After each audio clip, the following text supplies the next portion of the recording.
100,000 soldiers marched toward a distant frontier. This was the terrifying scale of ancient warfare, a number recorded in the chronicles of Rome, Persia, and Macedon. But behind every legendary battle and conquered city lies a hidden story, one of a silent, desperate race against time. The real enemy was not always the opposing army. It was starvation, the question of how an ancient empire could possibly feed and water a force that large is one of history's greatest logistical puzzles. By the end of this exploration, you will understand the invisible machinery that made conquest possible and see ancient power in an entirely new light. We will uncover how mountains of grain moved across continents, why a river's path could decide a war, and what happened when this fragile system shattered. What does it truly take to sustain an empire's ambition? The numbers alone are staggering, a logistical nightmare that begins with simple arithmetic. A single active soldier in the ancient world required a bare minimum of 3 pounds of grain each day just to function. For an army of 100,000, that translates to 300,000 pounds of grain every single day. But that is merely the foundation. You must then account for the animals, the true engines of any ancient force. A modest estimate suggests at least 20,000 horses and mules for cavalry, officers, and baggage trains. Each horse consumes around 20 pounds of fodder daily. Suddenly, the army's daily need jumps by another 400,000 pounds of rough feed, and we have not even mentioned water. Every man and animal needs gallons of it, turning every march into a desperate search for streams, lakes, or wells. In total, you are looking at over 350 tons of solid supplies and nearly 1 million liters of water consumed before the sun sets. This is not an army. It is a walking, hungry city. Picture a modern town of 100,000 people, but one that picks up and moves its entire population 15 miles across rough terrain each morning, taking all its food, water, and infrastructure with it. This scale creates an invisible prison, a tyranny of distance. The army can only march as far as its supplies allow, tethered to rivers and supply lines like a balloon on a string. Every day is a race not toward the enemy, but against the empty stomachs of the men and the failing strength of the animals. The campaign clock starts ticking the moment they leave friendly territory, and it counts down to a single moment when the food runs out. This was the fundamental constraint of ancient power. Conquest was not first about courage or strategy, but about bread. This relentless daily hunger had a single, universal answer. The fuel of empires was grain. Wheat and barley were not just crops, they were strategic resources as vital as iron or gold. Their power lay in a perfect combination of traits. They were incredibly calorie-dense, packing the energy a marching man needed into a compact, dry form. Once harvested and dried, grain could be stored for months, even years, in simple sacks or underground pits, defying the seasons. And this durability made it transportable. It could be poured into sacks, loaded onto carts or ships, and moved across vast distances without immediate spoilage. But raw grain is inedible. Transforming that hard, dry seed into life-sustaining food was a complex industrial process that had to travel with the army. First, the grain needed to be milled into flour. This meant carrying hundreds of heavy stone querns or millstones and dedicating soldiers or slaves to the back-breaking work of grinding for hours each day. The coarse flour then needed water and salt to become dough, which required portable ovens. Roman military camps have left behind evidence of clay or brick oven structures built quickly at each stop. The result was a dense, hearty biscuit or a simple porridge, the monotonous but essential meal that powered every step of the campaign. So the supply train was not just sacks of wheat. It was a mobile bakery, a grinding operation, and a water distribution network, all operating in the dust of the march. The army's strength was literally baked into its daily bread, a fragile chain of conversion from field to fire that could not break for a single day. The silent heroes of this entire system were not the soldiers but the animals. This mobile larder walked on 4 legs, a vast train of donkeys, mules, and oxen that formed the beating heart of the supply column. Each type played a specific, crucial role. Donkeys were the sturdy, dependable workhorses, able to carry around 200 pounds of grain sacks over difficult terrain. Mules, the hybrid offspring of a male donkey and a female horse, were even more prized. They combined a donkey's endurance and sure-footedness with greater strength and size, often carrying closer to 300 pounds. Then there were the oxen, the slow, powerful engines of the heavy transport. A team of oxen could pull a wagon loaded with over 1,000 pounds of supplies, but their pace was a crawl, perhaps 10 miles on a good day. This created a constant trade-off between speed and capacity. An army relying on fast mule trains could move quicker, but it needed more animals to carry the same total weight. An army using ox-drawn wagons could carry monumental loads, but it became a sluggish, vulnerable target.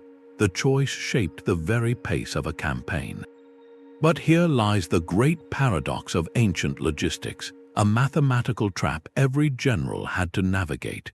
Every single one of these animals, while carrying food for the soldiers, also had to eat.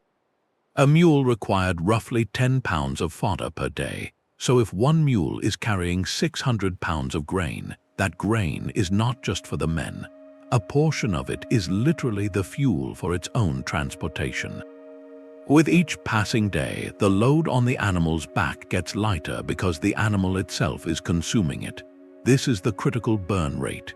It meant an army could only travel so far from a secure supply base, like a friendly city or a grain depot, before the entire endeavor became self-defeating. Historians note a rough rule of thumb from various campaigns.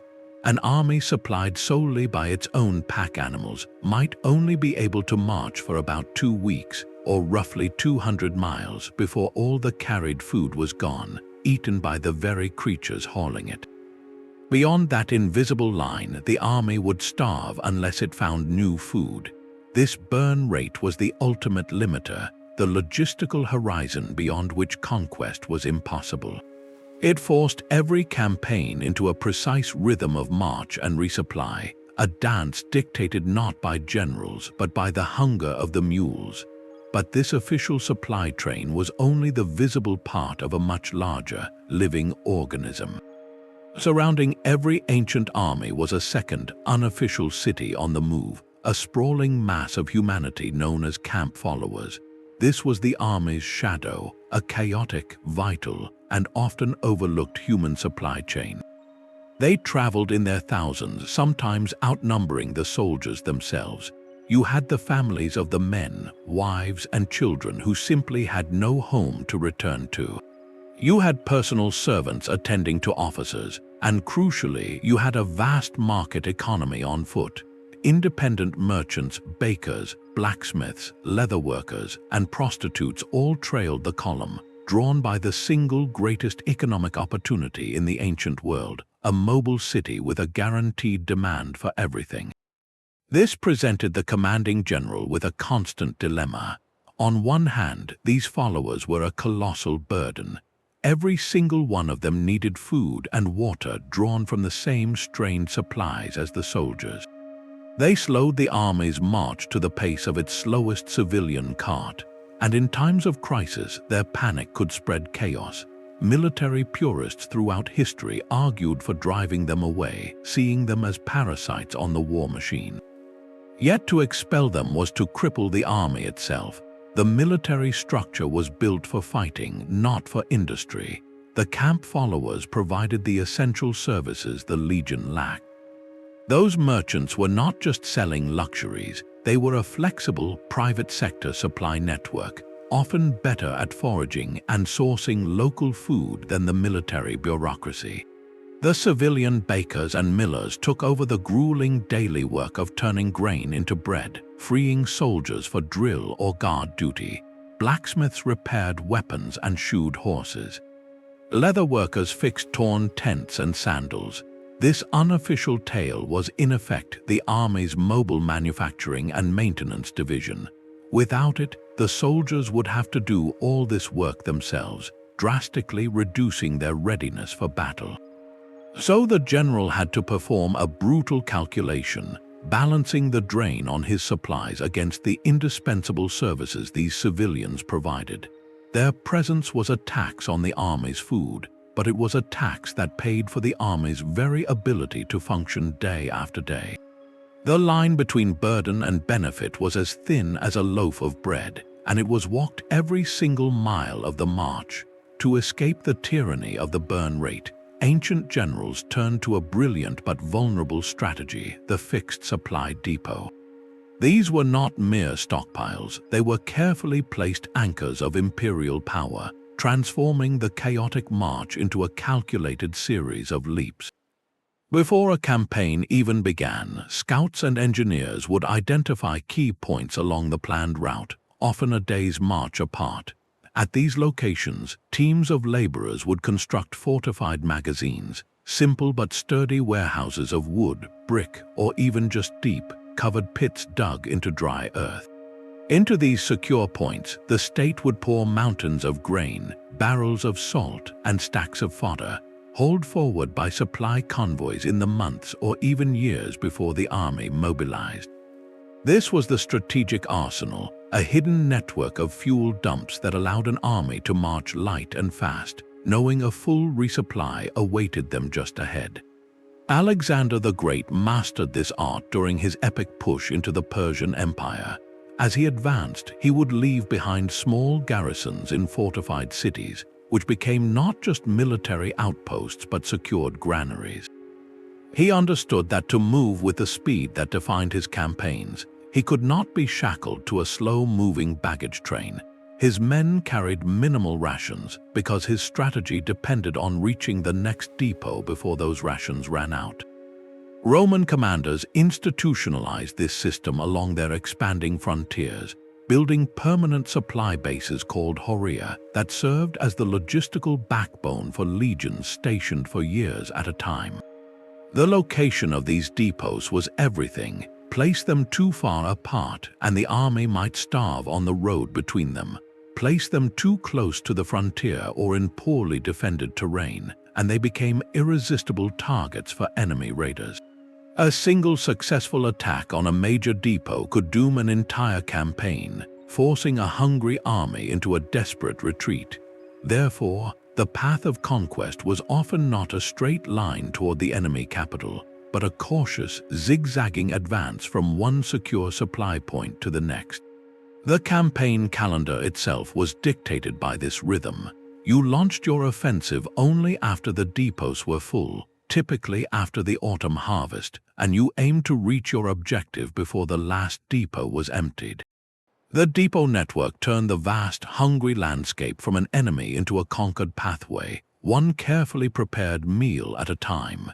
Even the most meticulously planned depot system had its limits, stretching only as far as imperial control reached. Beyond that line, the army faced the wilderness, and its survival depended on a practice as old as war itself, foraging. This was the art of harvesting the land you marched through, a high-stakes gamble that could fuel an advance or trigger a collapse.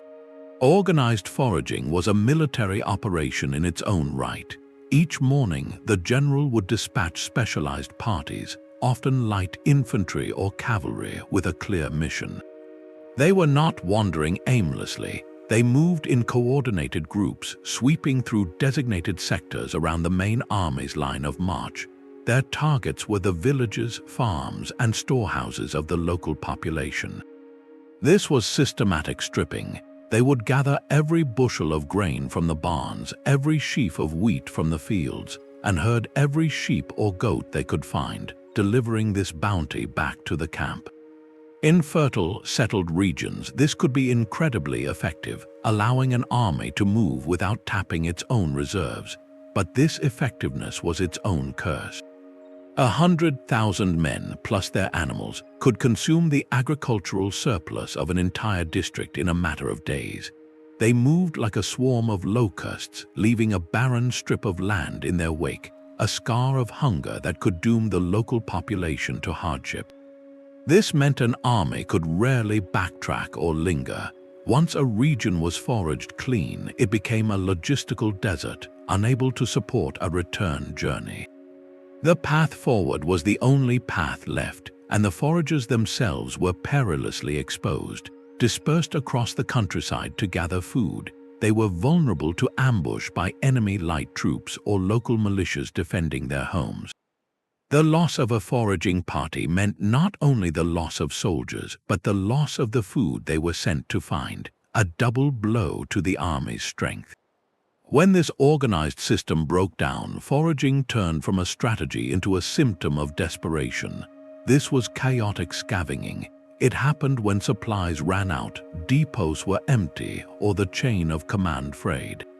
Soldiers, driven by hunger, would break formation and scatter in a frantic, every man for himself search for anything edible.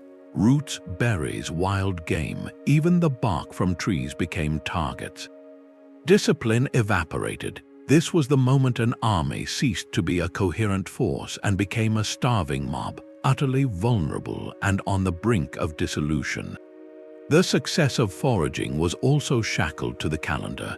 An army arriving in early spring before the crops ripened would find empty fields no matter how rich the land. A winter campaign could find villages with their stores already depleted. The land could only give what the season allowed, and time was a general's most inflexible enemy. So foraging was never a sustainable solution, only a temporary bridge between one secured source of food and the next. It was a gamble that fed the army today by starving the land for tomorrow, a practice that balanced immediate survival against long-term alienation and risk. The line between a supplied force and a predatory horde was often just a few days of missed rations. While foraging and depots were reactive solutions, one empire turned this chaos into a predictable science. The Roman military did not just feed its legions, it engineered a permanent, continent-spanning metabolism that could sustain power indefinitely. This was the ancient gold standard of logistics, a system so robust it became the empire's true spine. At its heart was a simple, relentless demand, the Annona militaris. This was not a suggestion, it was the military grain tax, an annual harvest of calories levied on every province.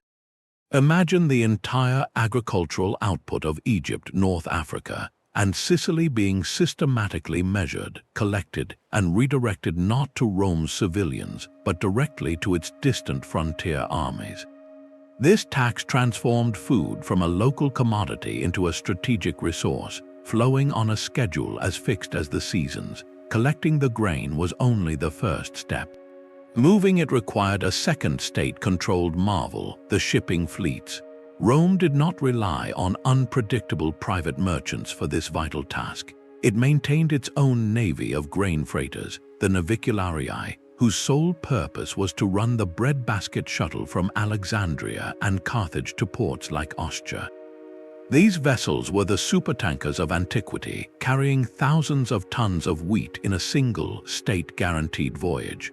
Upon arrival, the real overland journey began, and here Rome deployed its most famous tool, the road network. But the roads themselves were just the surface. Every 15 to 20 miles along them stood a mansio, a fortified way station. These were not inns, but official relay points with fresh horses, repair workshops, secure storage, and quarters for imperial couriers and officials. They functioned like cellular towers for logistics, ensuring that supply columns, messages, and troops could move at a standardized, rapid pace across thousands of miles without ever being truly isolated. The final link in this chain was the destination, the legionary fortress itself. These were not temporary camps, but permanent stone cities built to house thousands of soldiers for decades. And within their walls stood the most critical structure after the barracks, the horium, or granary. Archaeologists have uncovered these buildings from Britain to Syria. They were raised on pillars to guard against damp and rodents, with thick walls and sophisticated ventilation to keep the grain cool and dry for years. A single fortress granary could hold a multi-year supply for the entire legion, a tangible buffer against siege, famine, or failed supply convoys. This end-to-end system, from tax assessment to ventilated storage, created something unprecedented, a standing army that was perpetually supplied. The legionary on the Rhine frontier could eat bread baked from Egyptian wheat, delivered by African ships, transported on Gallic carts down roads patrolled by Dalmatian cavalry. His daily meal was the end product of a silent, bureaucratic machine that made the empire feel smaller and its power absolute. This logistical certainty is what allowed Rome to hold its borders for centuries, turning the frantic race against hunger into a managed, predictable routine. The true Roman peace was not just an absence of war, but the guaranteed arrival of the next shipment of grain. Grain was a problem of mathematics, but water was a problem of physics. No amount of planning, no stockpile in a depot could change the brutal, daily reality. Every single person in that vast mobile city needed at least 2 liters of water just to survive, not including cooking or cleaning. Each horse and mule required another 30 liters. The total daily need for an army of 100,000 with its animals soared past 4 million liters, a volume so immense it defies simple analogy. This was not a resource that could be carried in wagons. The entire supply train for a week might hold enough water for a single afternoon. This meant the army's path was not chosen by a general looking at a map of enemy positions, but by a quartermaster tracing the blue lines of rivers and the dotted circles marking known wells. The campaign route was first and foremost a hydration schedule. A day's march was not measured in miles, but in the distance to the next reliable water source. To stray from this aquatic lifeline was to invite immediate, irreversible disaster. Thirst acts faster than hunger. A man can march for days on scant rations, but in the heat of a campaign, deprived of water, he will become incapacitated in hours. The animals would falter first, their great strength evaporating, leaving the supply wagons stranded in the dust. Without the animals, the grain could not move. Without the grain, the men would starve. The entire logistical house of cards collapsed from the bottom up, starting with a single dry creek bed, so the landscape itself commanded the army. It funneled vast forces through mountain passes not for tactical advantage, but because a river flowed there. It forced detours of days to loop around a chain of reliable springs. The world's greatest conquerors were, in those moments, utterly subservient to the hydrology of the land they sought to master. When the prescribed route failed, the army's engineers became water witches. Their most common task was well digging, a desperate gamble against the water table. Soldiers would dig deep, narrow shafts, sometimes lining them with timber or woven baskets to prevent collapse, hoping to strike a hidden reservoir.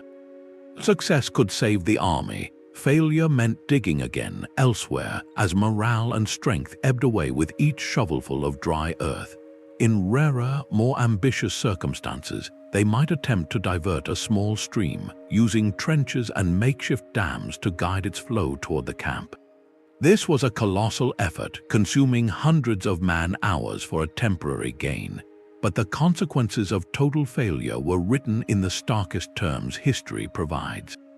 When an army's water source was poisoned by an enemy, cut off by a cunning diversion, or simply misjudged and found to be saline or dried up, the campaign ended.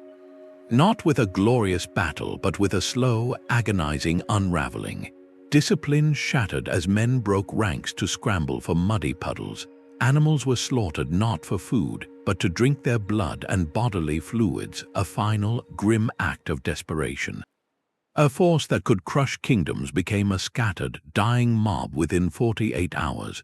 The search for water was the silent, overriding objective of every single day. Victory required not just defeating the enemy on the field, but first winning a daily battle against the unyielding arithmetic of thirst. Behind every sack of grain and every marching route stood a man with a wax tablet and a relentless headache. The Quartermaster was the unsung general of the invisible war, the mind tasked with turning logistical theory into daily survival. In the Roman legion, this figure was the quaestor, a senior official whose authority over supply was absolute. In the Hellenistic armies of Alexander's successors, teams of logistikoi, specialists in calculation and provision, performed the same desperate arithmetic. Their world was not one of battle cries and glory, but of ledgers, measurements, and the cold, hard numbers that separated order from chaos. His first and most constant duty was inventory, a perpetual count against depletion. Each morning began with a report: how many modii of wheat remained in the central granary, how many amphorae of olive oil or jars of salt fish were left, how much fodder had been consumed by the cavalry's horses overnight. This was not a vague estimate. It was a precise accounting, often recorded in duplicate on those wax tablets, tracking every single unit of consumption against the known reserves.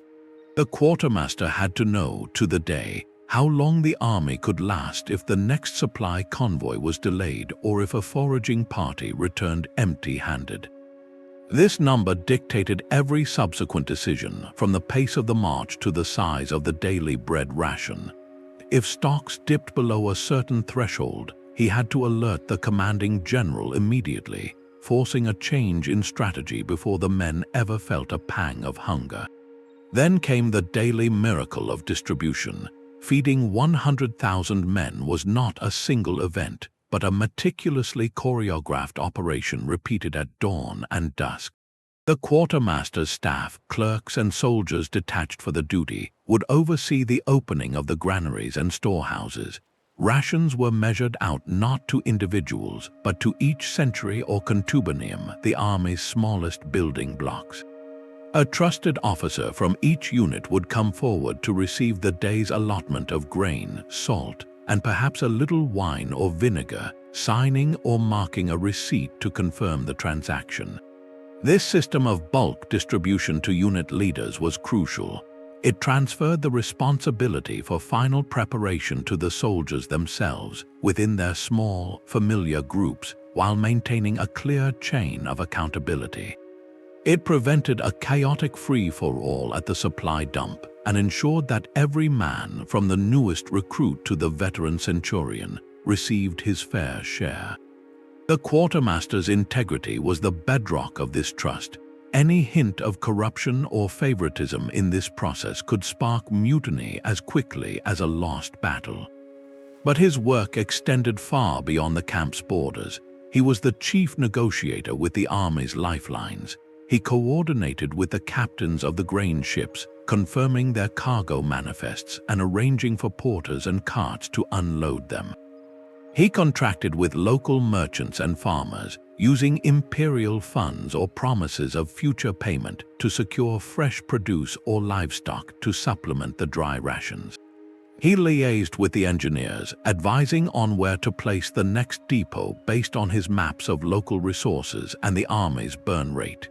His decisions created a constant, low-level hum of commerce and movement around the stationary army, a network of agreements and transports that had to flow smoothly to keep the machine fed.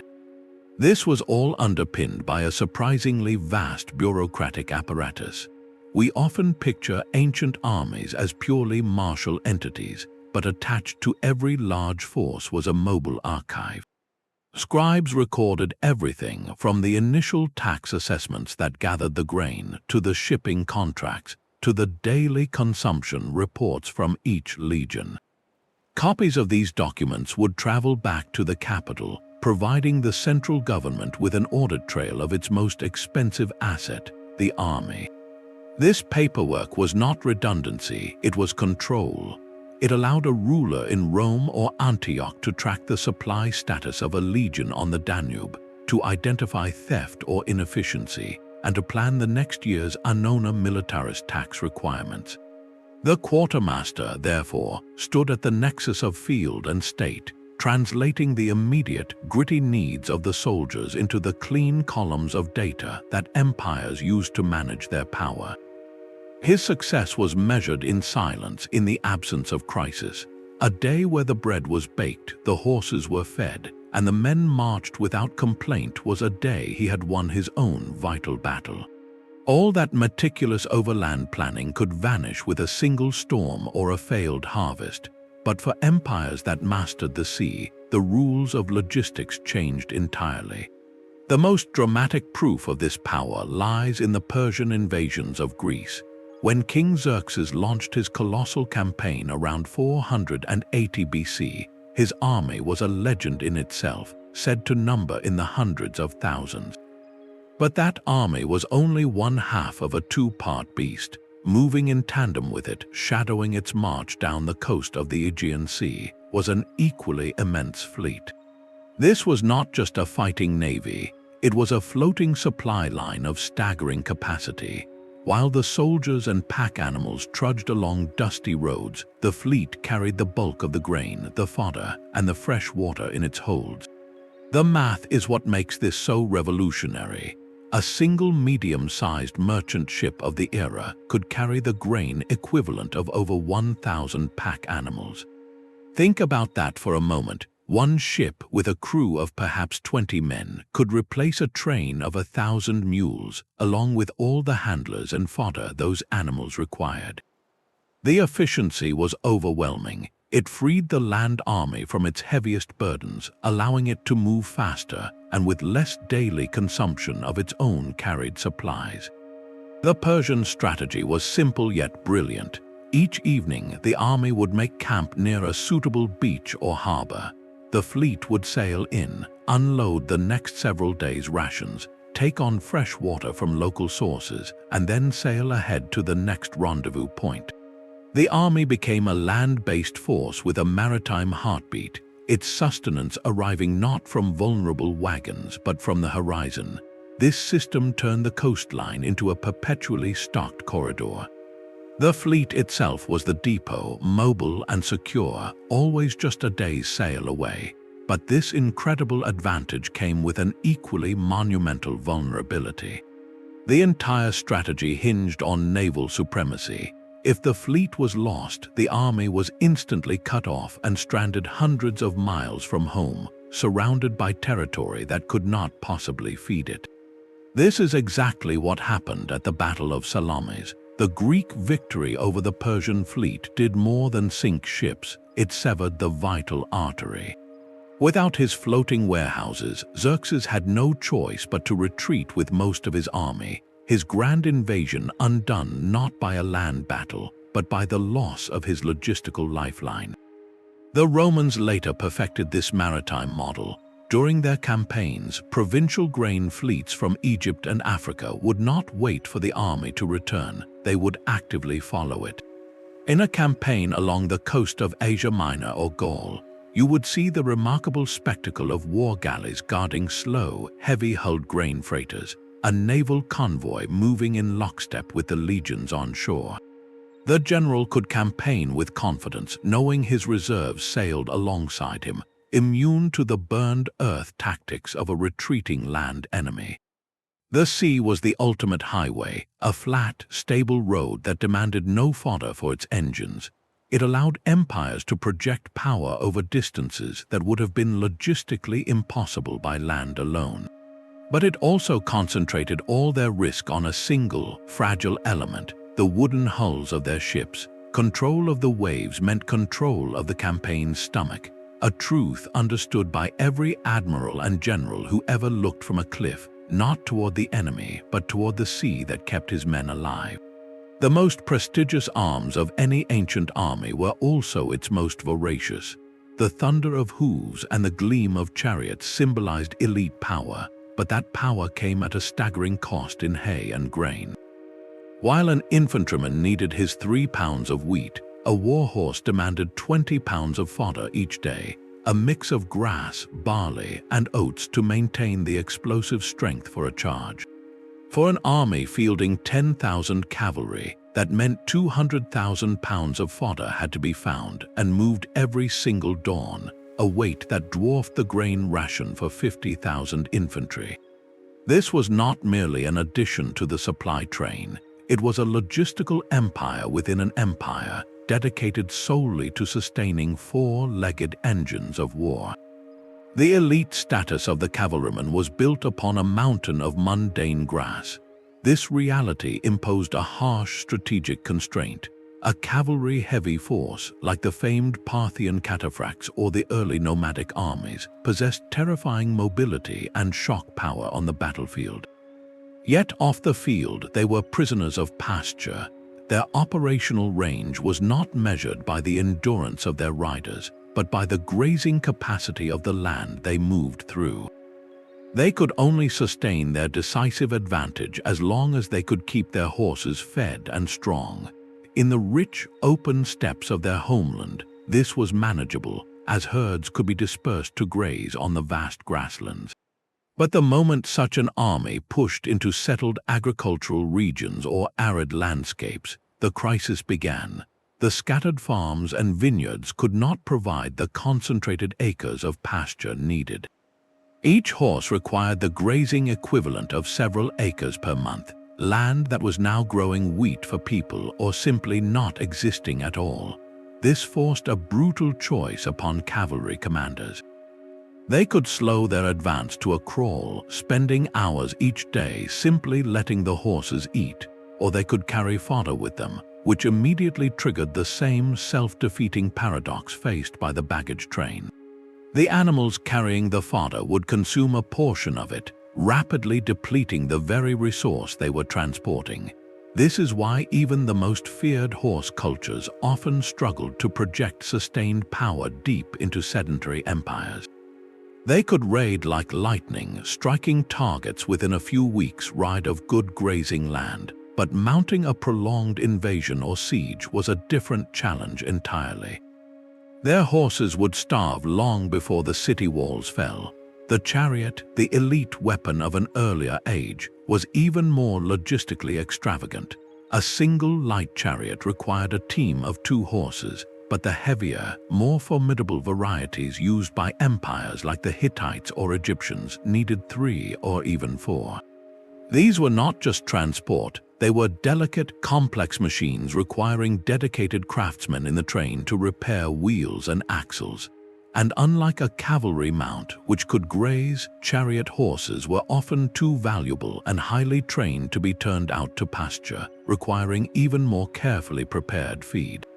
The chariot corps was the ultimate prestige unit, a display of wealth and technical prowess that consumed supplies at a rate that would make a quartermaster weep.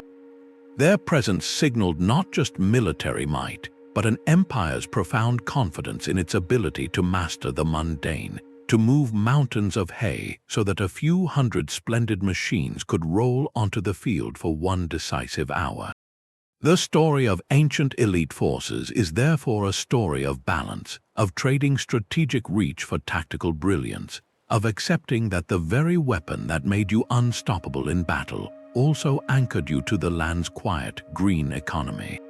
The ultimate solution to the supply problem was not to carry your own food, but to take it from someone else. This was the predatory logic of conquest, a cycle where war itself became the engine of its own logistics. For many armies, especially the swift nomadic forces of the steppes, a campaign was not a march toward a political objective, but a calculated move into a land of stored resources.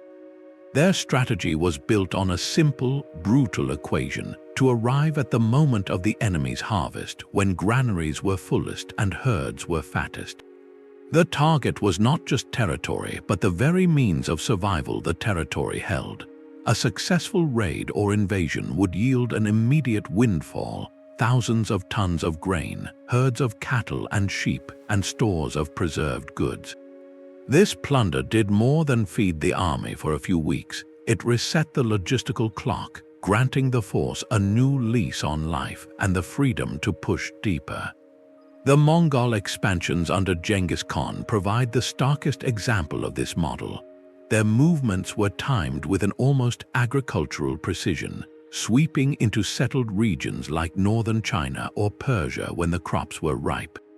They were not just warriors, they were harvesters on a continental scale. A captured city's storehouses would be emptied, its livestock driven off, and its population often compelled to serve as porters or guides to the next target. The army lived off the land by systematically consuming the accumulated wealth of the civilizations it conquered. This created a self-perpetuating cycle of motion.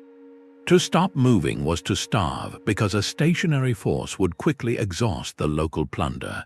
Therefore, conquest fueled further conquest, each victory providing the fuel needed to reach the next. For the settled empires being raided, this was an existential threat. Their painstakingly built depot systems and tax networks were not just military targets, they were the prizes.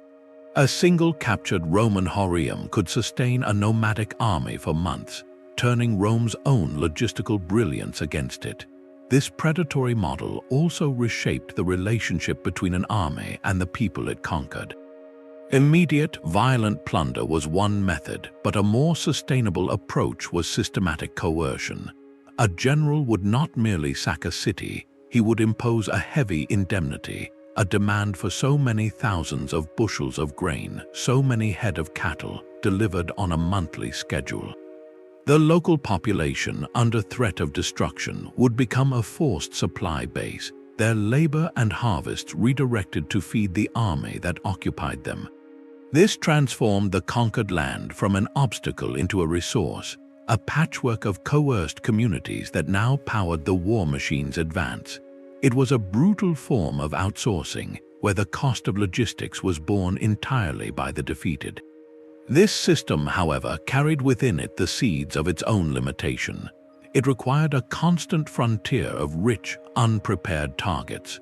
Once an army moved into poorer regions or faced enemies who practiced scorched earth tactics, burning their own stores and poisoning their wells, the predatory model collapsed.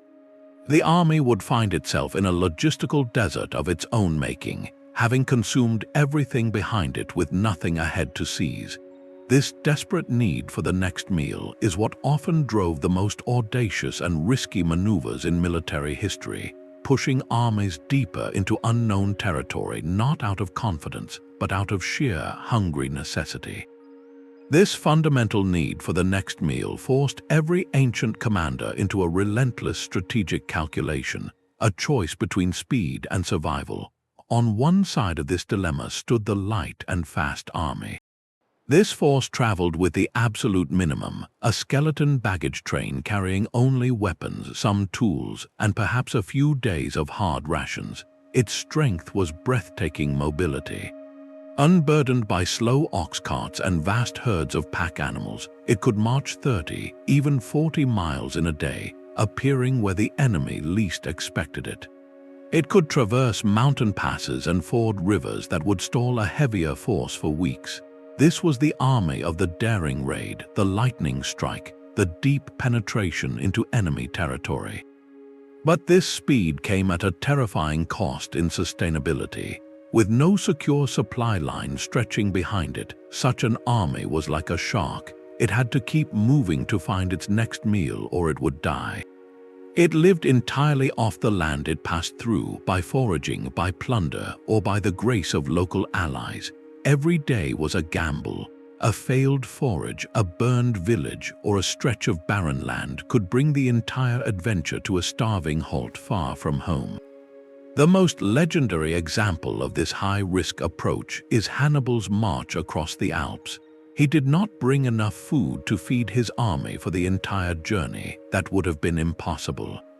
Instead, he moved with shocking speed and audacity, counting on his ability to seize supplies from the Gallic tribes in the valleys and to push through the mountain passes before his meager reserves ran out. It was a desperate race against the calendar and the snow, a gamble that won him immortality but at a horrific cost to his men and animals. The light army traded security for surprise, betting everything on reaching a fertile land of plenty before its own hunger consumed it. On the other side of the scale was the heavy and slow army, the embodiment of imperial patience. This force did not raid, it advanced. Its pace was measured, perhaps 10 or 12 miles a day, a pace set by the creaking wheels of its ox-drawn supply wagons. It was preceded by engineers building roads and followed by a long, vulnerable tail of non-combatants and merchants. This army's power was not in surprise, but in relentless, undeniable pressure. It brought its security with it in the form of a fortified supply line leading back to a friendly depot or port. Its soldiers ate from a regular, predictable ration drawn from those vast stores. It could sit outside a city for months, even years, methodically building siege works because its grain ships kept arriving and its bakeries never stopped. This was the Roman way at its most systematic. A legion advancing into new territory was not a fleeting strike, it was the permanent arrival of a system. It moved like a settled community on the march, digesting the landscape ahead of it and leaving a secured, supplied road in its wake. Its greatest strength was its ability to endure, to outlast both the enemy and the hardships of a campaign. But this endurance made it predictable, slow to react, and a massive target.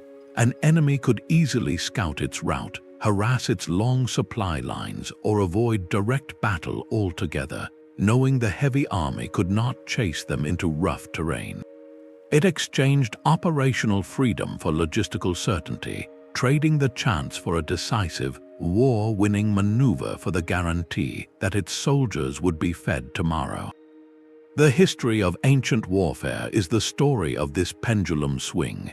A brilliant commander like Alexander often started a campaign with a light, fast force, living off the land to achieve strategic shock.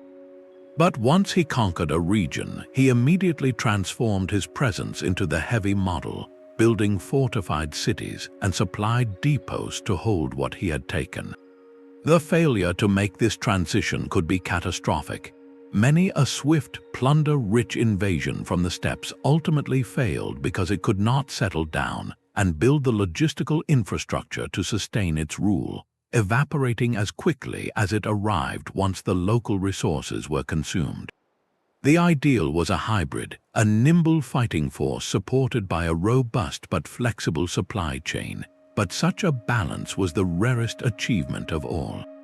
It asked a general to master two opposing philosophies of war at once, to be both the wolf of the plains and the ox of the farm, to move with the wind but build for the ages. The campaign plan was always, first and foremost, a food budget, and the choice between speed and supply was the first and most consequential line written in it. Yet this delicate balance between speed and endurance faced its ultimate test in the slow, grinding agony of a siege. Here, the entire logic of campaign logistics was turned inside out. For months, sometimes years, the dynamic, marching army had to become a static, starving city of its own, parked stubbornly outside enemy walls. The besiegers now faced a paradoxical double burden. They had to feed themselves indefinitely while working to cut off every morsel of food from reaching the people trapped within. This was a war of two stomachs, and the first to empty would lose. Maintaining a complete blockade required a ring of troops so tight that not a single smuggler's raft could slip down the river by night, nor a lone messenger slip through a hidden ravine. This demanded a vast, stationary force, often larger than the population sealed inside, and this force, unlike the city's inhabitants, could not rely on carefully hoarded granaries. Every loaf of bread, every sack of barley for the horses, had to travel over the same long, vulnerable roads the army had just marched down, now under constant threat of raids from allied forces trying to break the siege. The supply line transformed from a moving thread into a fixed, pulsating artery that had to deliver like clockwork. A single interrupted convoy could mean the difference between holding the line and a disorderly, hungry retreat. History is filled with sieges that failed not because the walls were too strong, but because the besieging army's own supply system broke. The attackers would watch their own rations dwindle, their forage parties driven farther and farther into exhausted territory, while smoke still rose from the kitchens inside the defiant city. In these moments, the besiegers themselves became the besieged, trapped by their own logistical needs, prisoners of a perimeter they could not afford to abandon. The famous Roman siege of the city of Veii in the 4th century BC reportedly lasted 10 long years. The sustaining of a Roman army in the field for a decade, through winters and harvests, required a supply operation of almost unimaginable permanence. It meant building not just siege works, but entire fortified market towns around the city, with their own granaries, bakeries, and permanent roads leading back to Rome. The soldiers rotated, the supply officials kept their ledgers, and the slow, silent pressure of hunger was applied not just to the enemy, but meticulously managed within their own ranks. The ultimate goal was to make time itself the weapon to outlast, to outsupply, to prove that the empire's logistical reach was longer than the city's reserves. When it worked, the victory was total. When it failed, it was a lesson in humility, showing that the most formidable army could be defeated not by swords, but by the empty space in its own supply wagons. The calendar was a silent general, commanding every campaign with the inflexible rhythm of the seasons. While kings debated strategy and drew lines on maps, the true timeline of war was written in the cycles of planting and harvest. An army could not simply march when ambition struck. Its movements were locked in a delicate dance with the very land it sought to dominate, a dance where a mistimed step meant starvation. The most fertile region in the world was a barren wasteland to 100,000 men if they arrived before the crops had ripened. This fundamental truth meant that large-scale offensives almost always began in late summer or early autumn, immediately after the harvest. The timing was brutally practical. Moving then meant the countryside was stocked. Granaries in friendly towns were full from the recent collection of taxes, and the fields of enemy territory stood heavy with newly cut grain, ready to be seized.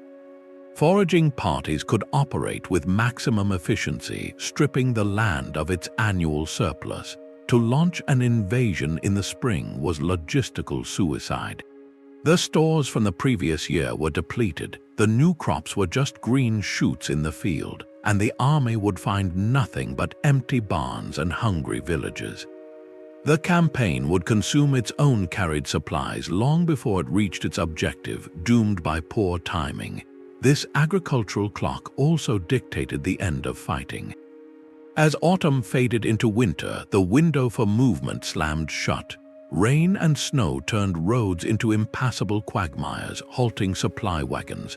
Grazing land died back, making it impossible to sustain the cavalry and baggage animals. The army, no matter how victorious, had to stop. This was the purpose of winter quarters, a phase often glossed over in tales of battle, but one that was absolutely critical to survival. Going into winter quarters was not a leisurely break. It was a deliberate, carefully planned logistical operation. The army would disperse into smaller contingents and settle in fortified towns or pre-built camps across a wide, friendly region. The goal was to spread the immense burden of their hunger. One large city could not possibly feed a legion for months, but a dozen towns, each hosting a cohort, could manage the strain by tapping into local reserves and what remained of the harvest. The soldiers became temporary residents, their rations drawn from a calculated assessment of the host community's supplies. This period was also when the fragile supply lines from the homeland had a chance to catch up. Ships and convoys that had been racing to support the summer advance could now steadily rebuild the depleted depot system, stockpiling grain for the spring offensive. The general and his quartermasters spent the winter not in rest, but in frantic calculation and preparation, negotiating with local authorities, auditing supplies, and planning the routes for the coming year. The campaign season was therefore incredibly short, often just a few frantic months of movement and combat, followed by a long, static winter of recovery and resupply. A king's grand strategy was thus fractured into annual chapters, each one requiring a successful return to this cycle of consumption and replenishment. To ignore the seasons was to wage war against nature itself, a battle no army, no matter how brave, could ever win. This immense flow of grain, animals, and water generated a secondary flood of information, one that had to be captured, stored, and understood. The true instrument of imperial control was not the sword, but the inventory list. To manage the hunger of 100,000, ancient quartermasters developed sophisticated accounting tools, transforming physical chaos into orderly records on clay, papyrus, and lead. At remote frontier forts like Vindolanda in Roman Britain, soldiers wrote home on thin wooden tablets, but their commanders were filing daily strength reports and supply requisitions. These fragments note everything from the exact number of cavalrymen present and absent to requests for more barley and beer. Each tablet was a snapshot of the fort's logistical health, a piece of data flowing back to regional command. In the heart of the Persian Empire at Persepolis, the scale was even grander. Thousands of clay tablets detail the issuance of food and wine from royal storehouses to workers, officials, and traveling delegations. They recorded the daily bread ration for a mother and her children, the fodder for a team of royal horses, the grain paid to skilled artisans. This was bureaucracy on a monumental scale, a system designed to account for every single measure of flour and every jar of oil that moved through the empire's veins. Before the written word, this counting was physical and tactile. In Mesopotamia and Anatolia, administrators used clay tokens of different shapes, each representing a specific type and quantity of goods, like a bushel of wheat or a jar of oil. These tokens would be sealed inside a hollow clay ball, a bulla, which served as a secure shipping receipt or contract. The outside of the ball might be stamped with a seal and impressed with markings showing what was inside. If a dispute arose, you could break the clay ball and count the tokens to verify the shipment. This system evolved directly into the first written ledgers, as scribes began pressing the tokens into the surface of a wet clay tablet to make permanent marks, creating a durable record that could be filed and referenced. This leap from physical token to written symbol was a revolution in control. It meant a quartermaster in Memphis could read a report from a depot in Thebes and know, with certainty, how much grain was in storage there months after it was recorded. This administrative capability was a force multiplier as decisive as any military innovation. It allowed a ruler to see his empire not as a vague expanse of territory, but as a detailed map of resources, a network of stocked granaries, active bakeries, and moving convoys. The general who could read these tablets knew his true strength, not in the number of his spears, but in the number of days his men could eat. The campaign was planned on parchment and clay long before a single soldier shouldered his pack. All that meticulous planning could unravel in a matter of days. History's greatest military disasters are often stories of logistical collapse, where the intricate machine of supply shattered and took the army with it. These were not simple defeats in battle, but systemic failures where hunger, thirst, and despair became the real enemy. The pattern is hauntingly consistent. First, the supply lines are severed. Then, foraging yields nothing but dust. The baggage animals weaken and die. Morale evaporates as rations are cut. Finally, the proud fighting force disintegrates into a desperate, fleeing mob. Few examples illustrate this fatal cascade more clearly than the Roman disaster at Carrhae. In 53 BC, the wealthy general Marcus Licinius Crassus led a powerful army into the deserts of Parthia, driven by dreams of glory and gold. He commanded 7 legions, around 40,000 men, a formidable force by any measure.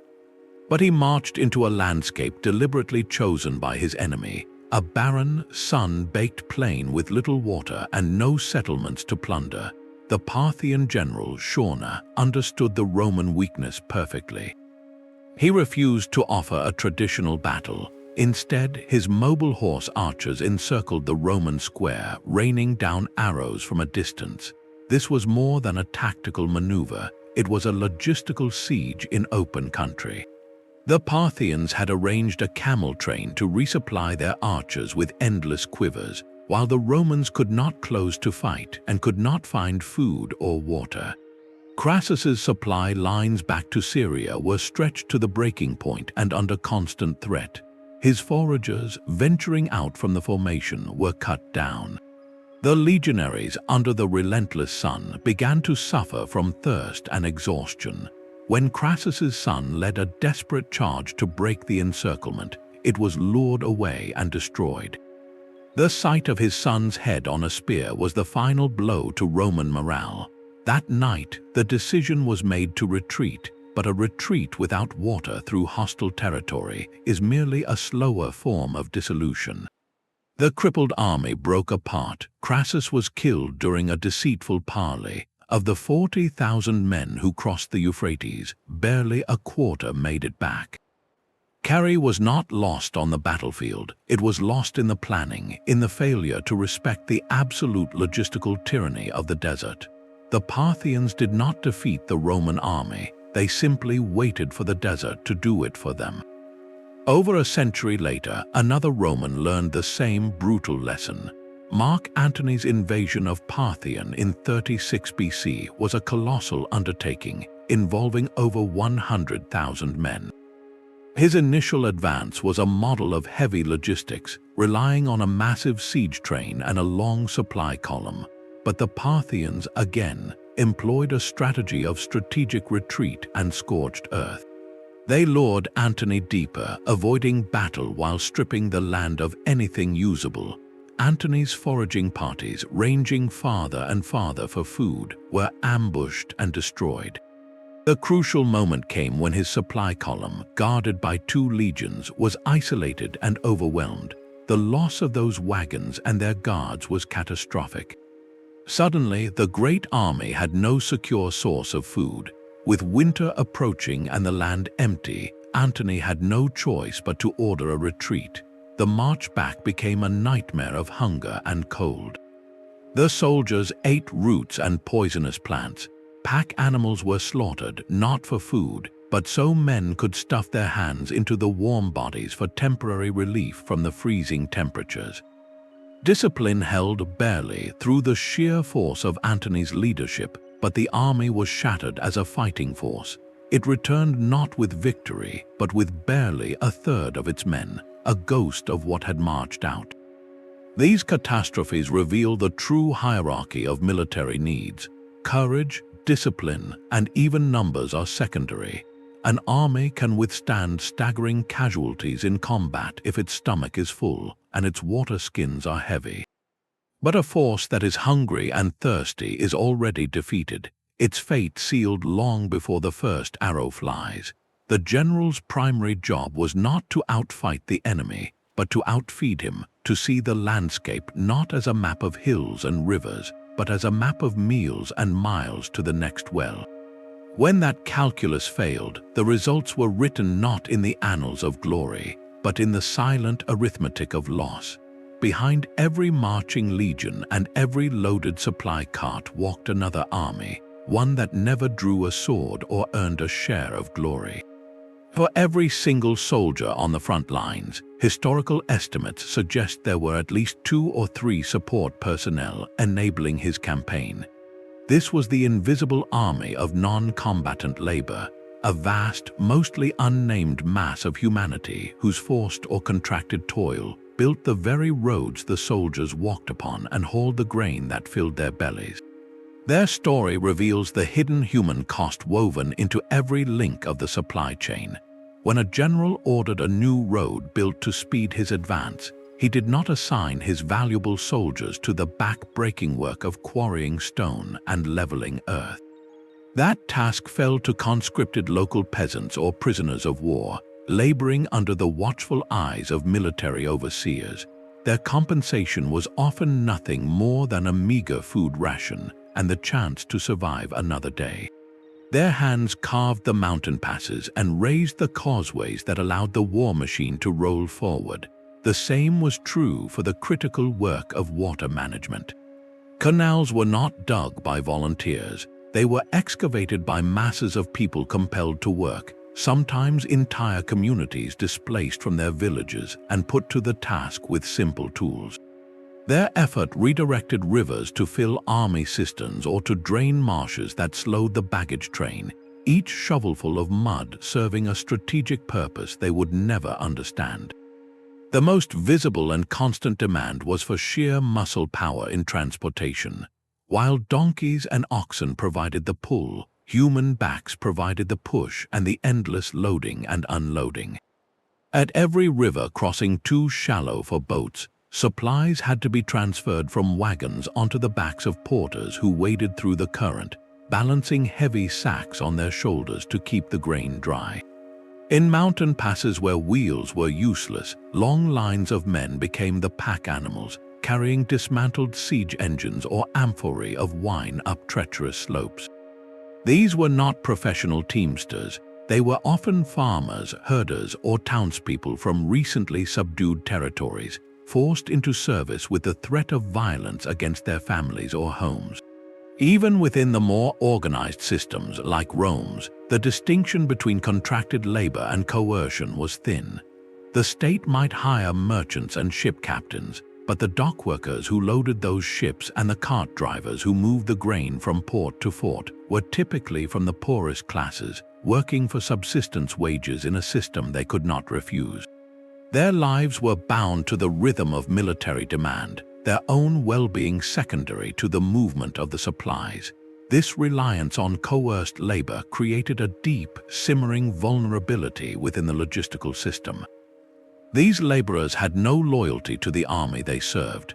At the first sign of trouble, a raid by enemy cavalry or a rumor of the army's defeat, they were likely to abandon their loads and flee, causing instant chaos. The supplies they dropped could be lost, and the sudden halt in movement could ripple back through the entire column. The army's strength, therefore, rested not just on its discipline, but on its ability to control and compel the thousands of invisible hands that sustained it. Their silent, grinding effort was the dark foundation of ancient military power, the forgotten price paid in sweat and hardship so that the soldiers on the front lines could remain fed, equipped, and ready to fight. When we tally the true size of an ancient campaign, we must include this shadow force, the human machinery that made conquest logistically possible, but whose names were never recorded in the victor's history. Necessity is the relentless mother of invention, and the ancient army's kitchen was its most vital workshop. While generals won fame on the battlefield, anonymous engineers and quartermasters were waging a quieter war against spoilage, inefficiency, and time itself. Their innovations in milling, baking, and preservation became silent force multipliers, transforming raw calories into reliable power. The most fundamental breakthrough was in the grinding of grain. For centuries, milling was a slow, laborious process done with a saddle quern, a flat stone on which another stone was pushed back and forth. This method could barely keep up with a household's needs, let alone an army's. The Roman military became a primary driver for adopting a far superior technology, the rotary quern. Imagine a heavy, disc-shaped upper stone with a central hole, rotating on a fixed lower stone. A soldier or slave could turn it with a handle, grinding grain between the stones with a smooth, circular motion. This simple rotary action was dramatically more efficient, producing more flour with less effort and in less time. Archaeological evidence shows these rotary querns becoming standard equipment in Roman forts from Britain to Syria. Their adoption meant a single milling team could produce enough flour for an entire century of men in a fraction of the time, freeing up valuable labor and ensuring the bread ovens were never idle. This was not a luxury, it was a logistical imperative. Speed in milling meant speed in feeding, which meant a more responsive and resilient army. The flour then had to become bread, and here too standardization was key. Across the Roman frontier, archaeologists find remarkably similar designs for military ovens. These were often dome-shaped structures built from brick or clay, with a fire chamber below and a baking floor above. Their consistent design speaks to a systematized approach. Soldiers trained in one fort could build and operate the same oven in another, ensuring a reliable output of loaves or hard biscuits no matter where the legion was stationed. This portable, repeatable bakery was a cornerstone of supply. It turned a variable, perishable commodity like grain into a stable, transportable foodstuff. The most famous product of this system was bucellatum, the Roman hardtack.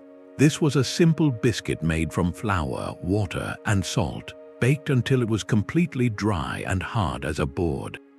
Its virtue was its incredible shelf life. Stored in dry conditions, it could last for months, even years, providing a crucial emergency ration for long marches or sieges when fresh bread was impossible.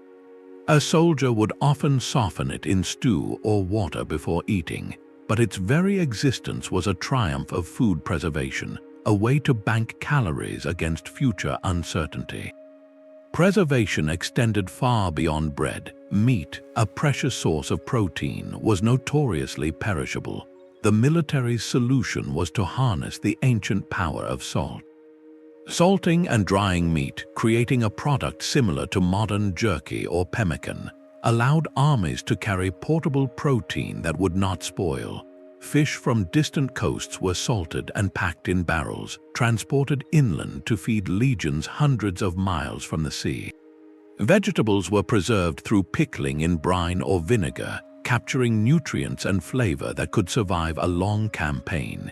Even wine, a staple of the Roman ration, was sometimes boiled down into a syrup called defrutum or soppa, which was less likely to sour and easier to transport. Each of these techniques served a single strategic purpose: to disconnect the army's sustenance from the immediate environment. A force that could carry months of preserved food in its wagons was no longer a slave to the daily forage or the vulnerable supply convoy. It gained a precious cushion of time and independence. These were not culinary arts, they were survival sciences. The spread of the rotary mill, the standard oven, and the salt barrel represented a diffusion of technology driven by military demand, innovations that later filtered back into civilian life. They allowed the army to compress time and distance, to carry the harvest of one season into the campaign of the next. In this way, the most powerful weapons in the ancient arsenal were not the sword or the spear, but the millstone and the curing shed. They turned the raw abundance of the empire into a durable, deployable form of energy, the kind that could sustain ambition across continents and through the leanest of times. The true map of ancient conquest was not drawn with borders but with bread. When we step back from the daily grind of mills and mules, we see the most profound truth of all.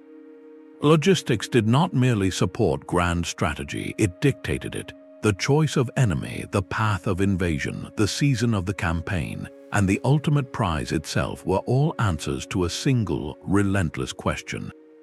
How do we feed the army there? Ambition provided the dream, but logistics wrote the itinerary. An emperor gazing at a map of the world was not first looking for glory, he was looking for granaries. This is why certain regions became obsessions. Rome's fixation on Egypt was legendary, but it was not about pyramids or ancient mystique. It was about the Nile's predictable, abundant harvest. Egypt was the empire's breadbasket, a fertile floodplain that could reliably produce a surplus large enough to feed the city of Rome and multiple frontier legions for an entire year. Securing Egypt was not an expansion, it was the securing of the empire's metabolic heart. A rival power controlling the Nile Delta could starve Rome into submission without firing a single arrow. Therefore, the strategic direction of Roman power consistently bent toward the control of fertile, grain-rich provinces. Sicily, North Africa's coast, the Po Valley in Italy, these were not incidental acquisitions. They were the calibrated fuel depots of imperial growth. The empire expanded along a network of potential nourishment, its frontiers often halting not where the armies were defeated, but where the land could no longer sustain the cost of holding it. The route of any invasion was a direct function of this calculus. A general did not take the shortest path to the enemy capital. He took the path that passed through the most prosperous farmland, along the most navigable rivers, within reach of the most friendly ports where supply ships could dock. Alexander's sweep through the Persian Empire followed the fertile coasts and river valleys of Asia Minor and the Levant before turning into the heart of Persia. He was, in a very real sense, following the food, consuming the accumulated wealth of the Persian logistical system to fuel his own advance. The timing of war was equally enslaved. Campaigns launched after the harvest, as we have seen, but they also aimed to conclude before a region's total consumption. The goal was often to capture the enemy's storage system intact, to seamlessly convert their logistics to your own use. This is why the sacking of a capital was so catastrophic for a kingdom. It was not just the loss of a leader or treasure, it was the capture or destruction of the central granaries and the administrative clay tablets that managed the flow of food from province to palace. Without that central nervous system, a kingdom could not feed its own population, let alone raise another army. The enemy you chose was also a logistical decision. A campaign against a scattered, nomadic culture on the steppes promised little plunder but immense difficulty in supply, a high risk for low tangible reward. In contrast, a war against a wealthy, settled agricultural empire promised the ultimate prize, a pre-built, fully stocked logistical network ready for takeover. The Roman conflict with Carthage was, at its core, a struggle over who would control the Western Mediterranean's trade routes and fertile lands, the very channels of sustenance. So when we study the great campaigns of antiquity, we are not just tracing the movements of armies, we are tracing the hunger of those armies, a force that pulled them down certain valleys toward certain cities at certain times of year.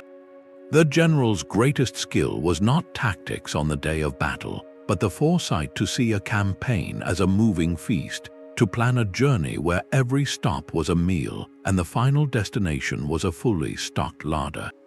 The empires that lasted were not the most warlike, but the most adept at turning geography into groceries and ambition into a sustainable, well-fed reality. The battlefield heroics we remember were merely the final, visible act. The true monument to ancient power was built from grain sacks and shipping manifests, from the sweat of the miller and the calculations of the quartermaster. Feeding 100,000 soldiers was the ultimate expression of administrative genius, a triumph of organization that often surpassed the cleverest battlefield tactics in its complexity and sheer ambition. This was a system of breathtaking scale and profound fragility, a high-wire act performed across continents.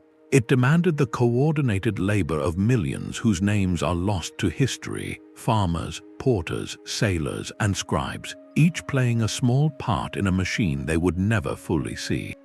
Their collective effort, more than any single general's command, determined the reach of empires.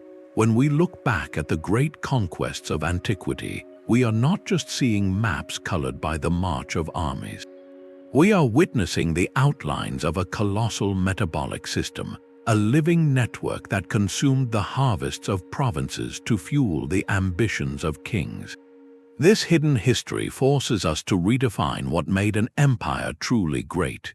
It was not merely the strength to conquer, but the profound, often brutal, capability to manage complexity, to turn the chaos of nature and human labor into a predictable, relentless flow of energy.